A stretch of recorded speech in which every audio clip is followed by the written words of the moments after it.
ದೇವ್ರ ಕಿಸದಾಗ ₹1 ಇಲ್ಲ ಗೊತ್ತಾ? ಎಲ್ಲಾರ ₹100 ಸಿಗುವಂಗೆ ಮಾಡಿ. ₹100 ಸಿಕ್ತಂದ್ರೆ ನಿನಗೆ ₹50, ನನಗೆ ₹50. ಹಾಂ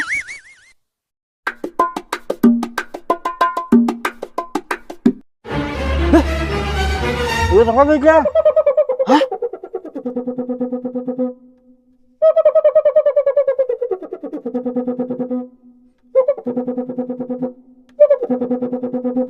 ಏನಪ್ಪಾ ದೇವ್ರ, ನನ್ನ ಮಾತನಾಡಿ ವಿಶ್ವಾಸ ಇಲ್ಲ ನಿಂಗೆ?